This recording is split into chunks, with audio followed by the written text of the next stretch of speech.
Hello there, welcome to Hard Copy, coming to you from our studios in Abuja. I'm Maokwe Ogun Yusuf.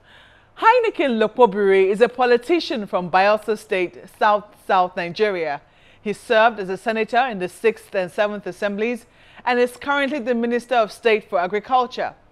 As the cabinet of President Muhammadu Buhari winds down, I take him up on some of his ministry's tasks, which include helping to achieve self-sufficiency in food production, the diversification of Nigeria's economy, plus politics in Bayelsa State as it gears up for its elections come November this year.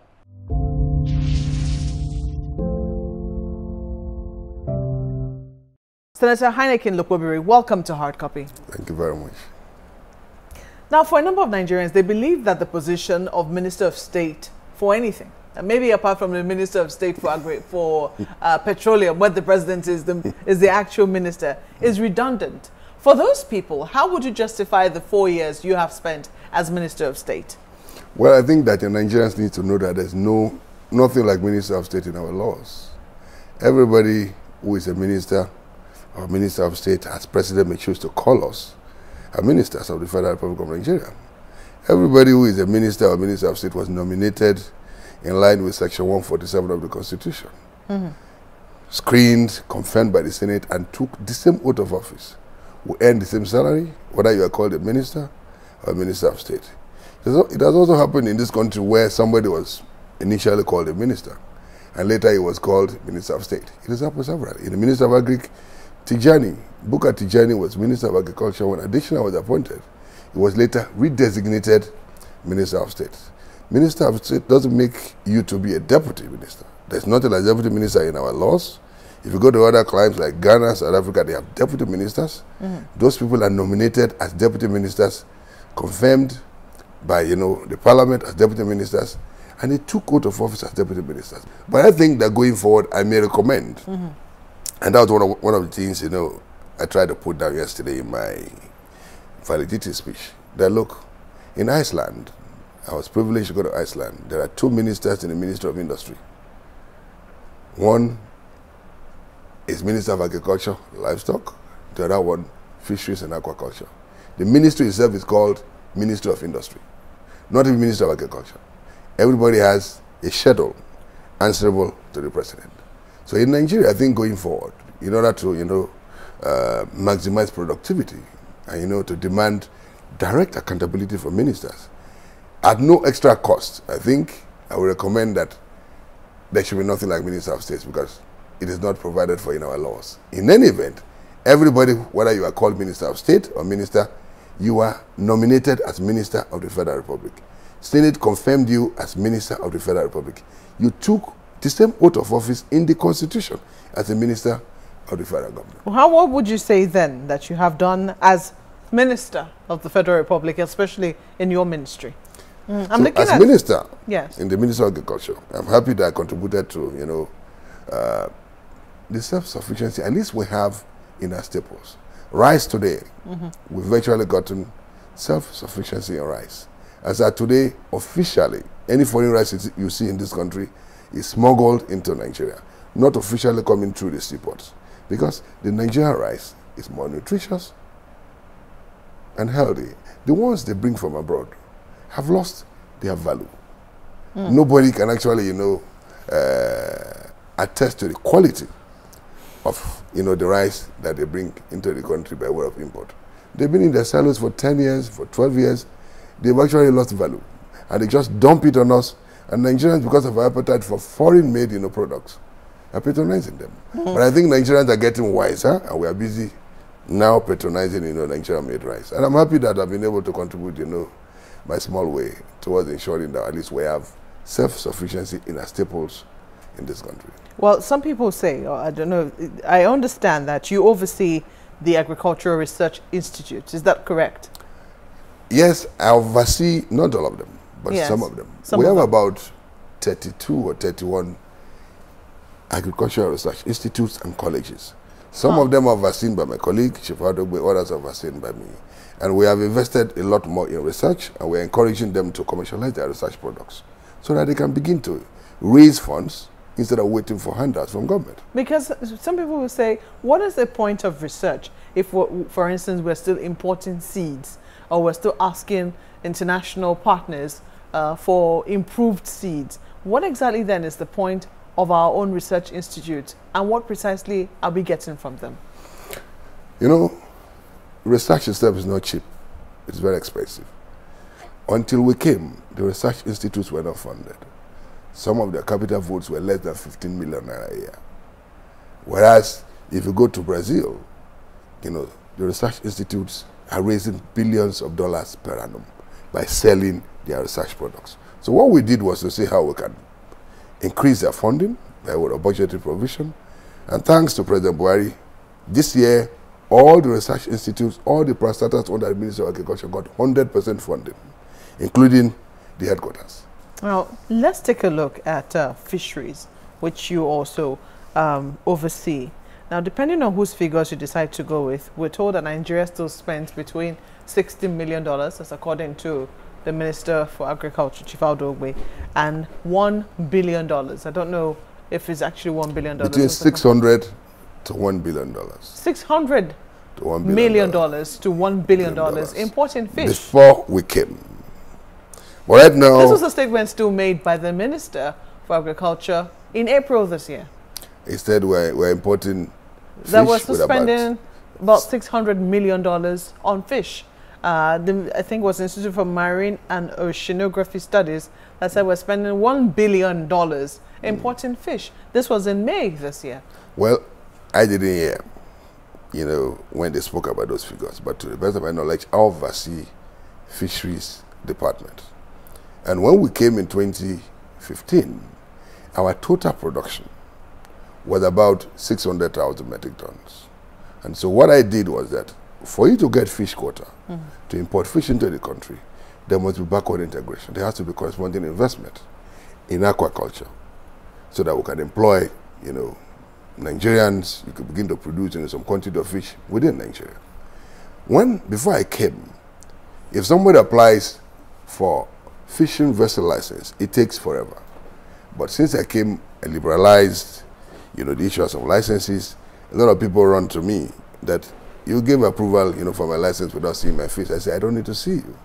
Once you meet the criteria, you are given. And so we have increased the fleet to over 120 vessels from about 80 that were in the country, you know, when I became minister, you know, the Minister of Agriculture.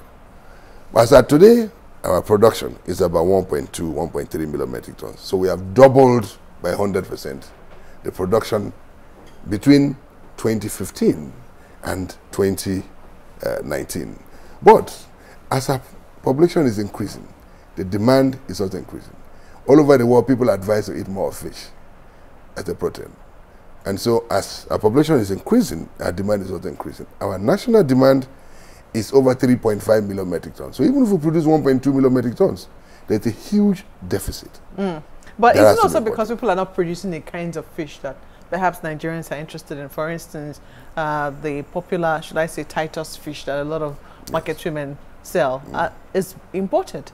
Yes, but that is not in our waters.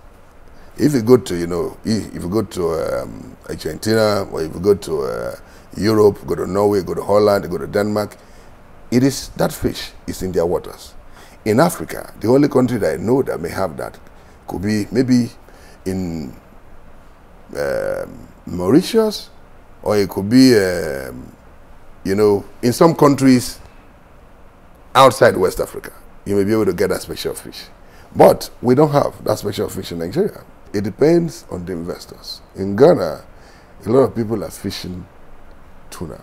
Where in Nigeria, most of the vessels are more interested in the tiger prawns. Anyway, see tiger prawns in the world is from Nigeria here. Tiger prawns. Anyways, whether in the US or anywhere, is from Nigeria. A lot of people are interested in those tiger prawns. And so our tuna, you know, according to, you know, recent studies from the World Bank, among the ones that are stolen, you know, by those from Russia, from China, from Asia.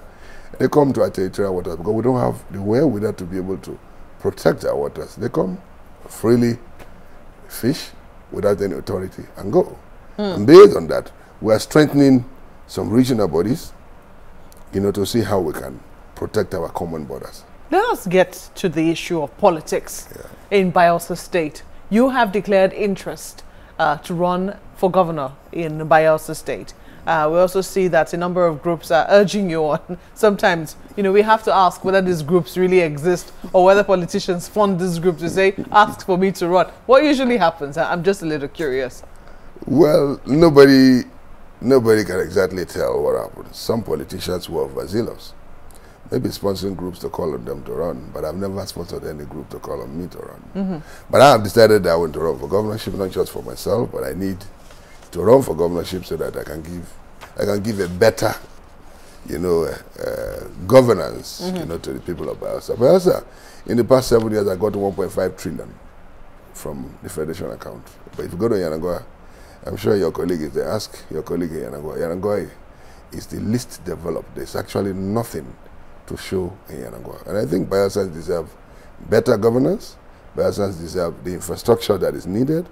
Bayelsans, you know, deserve an investment that, you know, will survive Bayelsa beyond oil. If you claim that there is nothing to show for the amount that Bayelsa has gotten, some people will say that you also share in the blame for what has happened in Bayelsa. You've been a politician in Bayelsa since 1999. Yes. You were elected to the House of Assembly. You were Speaker. Yes. You've been a senator representing a part of Bayelsa in the Nigerian Senate for 8 years.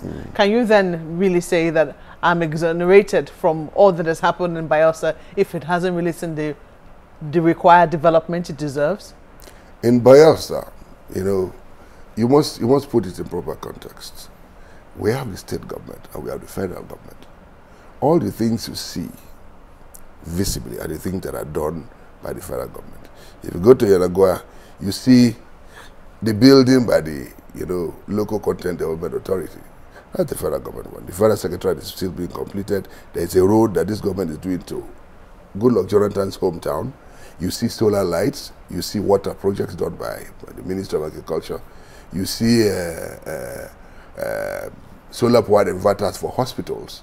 You know, all those things are done from the limited resources we have from the federal government. I'm talking about the 1.5 trillion that Bayelsa has gotten in the past 7 years. You know, I'm sure the restoration government of Governor Seriake Dixon would disagree very strongly with you. He hasn't disagreed with me that he has received 1.5 trillion naira. Yes. 1.5 trillion naira. But in terms of what they've spent it on, so for instance, they might point to the airport, which they've recently built. They might point to hospitals. They might point to roads and flyovers, which they have done and commissioned. They might point to the road to Brass, for instance, which I think is in progress.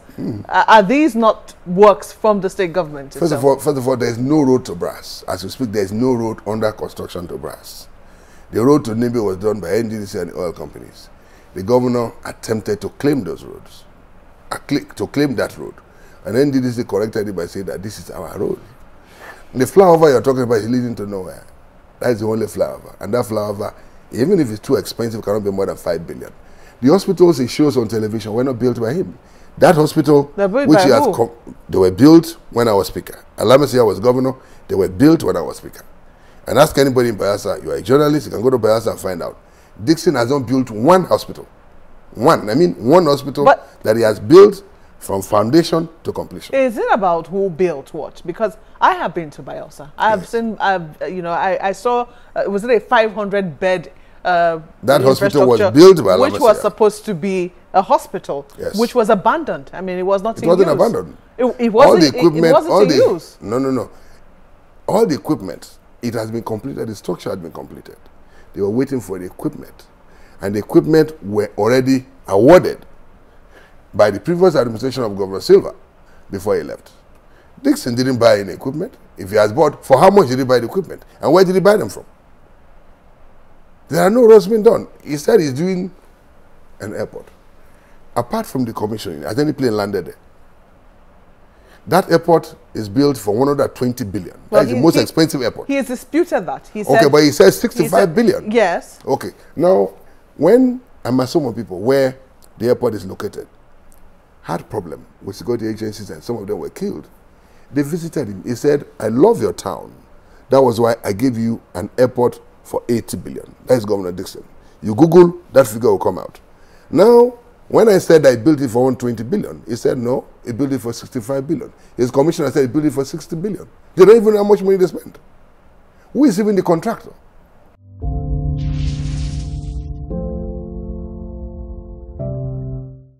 We'll take a moment now. When we return, more on the politics in Bayelsa State.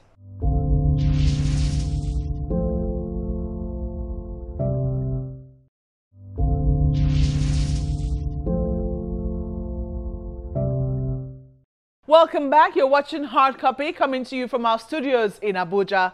Our guest tonight is Senator Heineken Lokpobiri, the current Minister of State for Agriculture. And we're talking about politics in Bayelsa State, which will be seeing elections come November this year.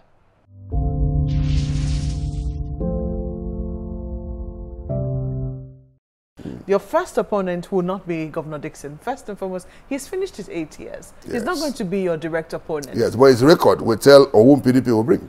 Yes, but have you finished the battle in-house? Because some people will say that your major challenge right now is not with the PDP. Your major challenge is going to be with the APC. That getting that ticket is going to be very tough for you, and that has already split you with your perceived godfather, Governor Timi Presilva. Well, Timi Presilva is not my godfather. When I was speaker in 1999, he was a special assistant to Alamesia. And when I came to the Senate, he became a governor. I must concede that, yes, he was in APC before me, so he may have facilitated my appointment as minister. That doesn't make him my godfather.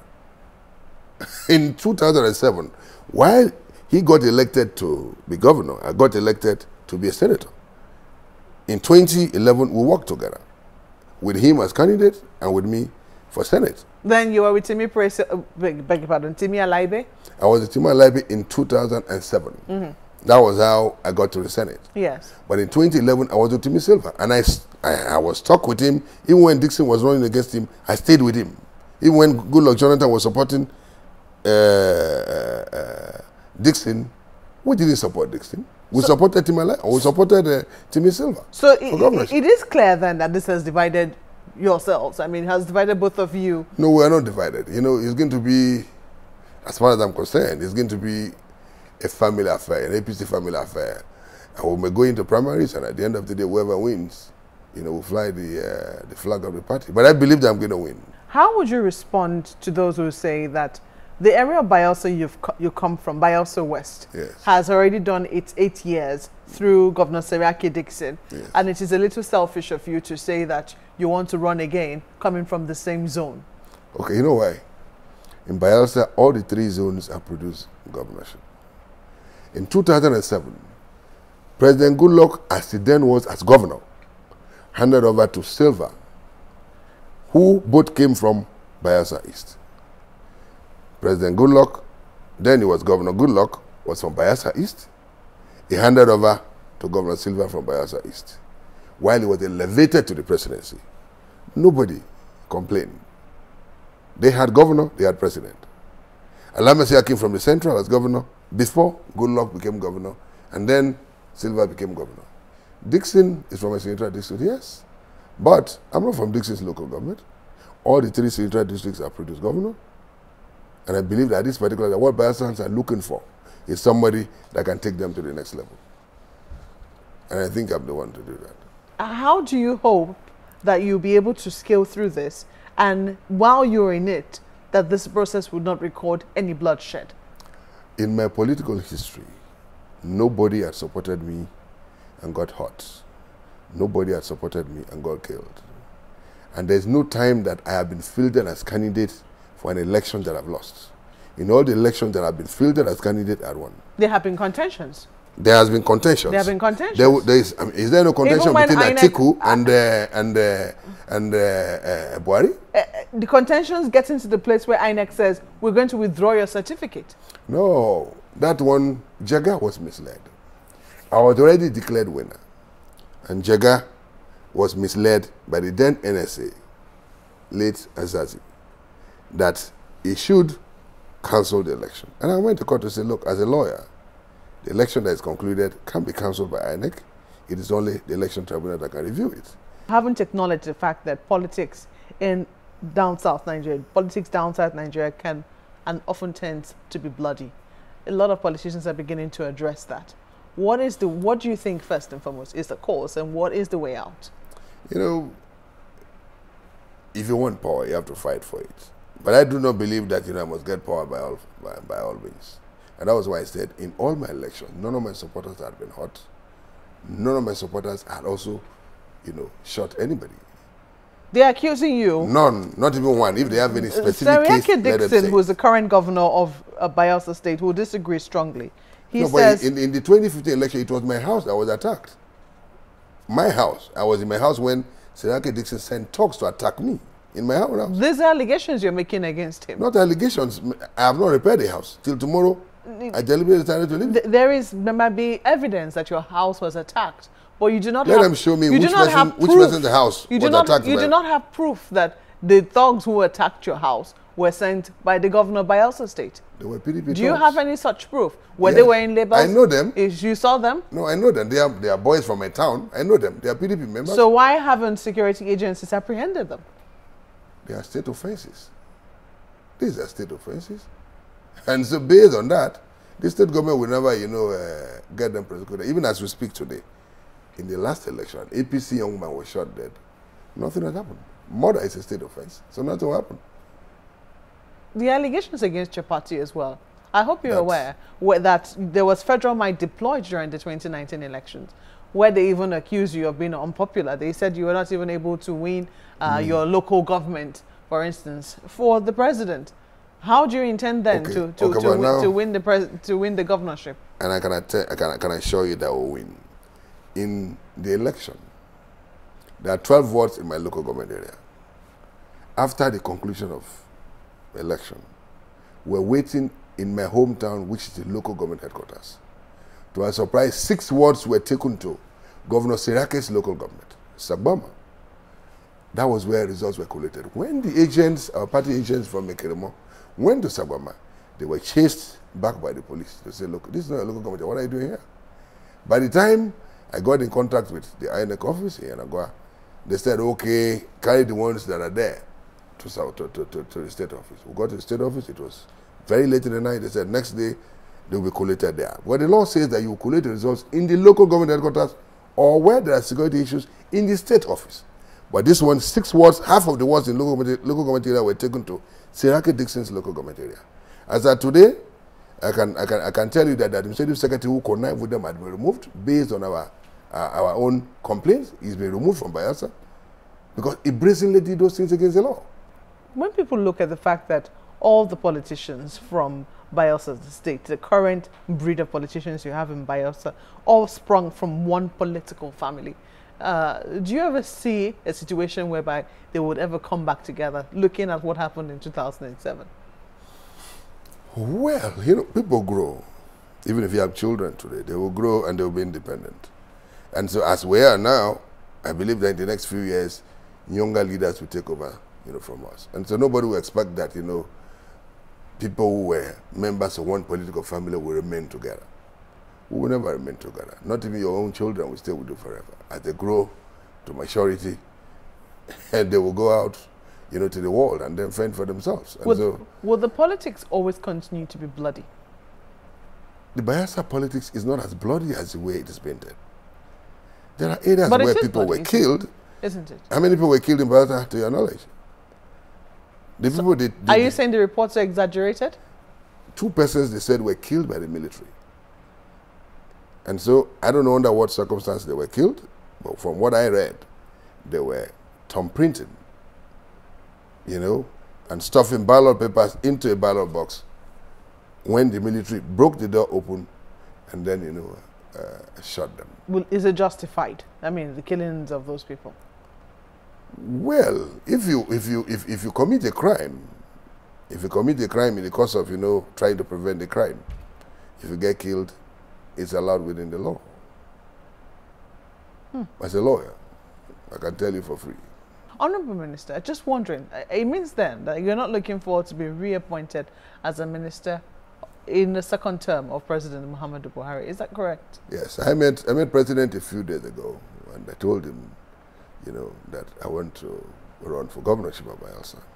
I haven't thanked him, you know, for appointing me as Minister of the Federal Republic, you know, I told him that I want to run for governorship. I've learned so much under, you know, under this government in the last 3.5 years than what I learned when I was a member of parliament. And so I want to take that experience I've gotten here back home. I want to see how we can build a Bielsa beyond oil. It's a fine place to live it. Senator Heineken Lokpobiri, Minister of State for Agriculture, thank you for coming on Hard Copy. Thank you very much.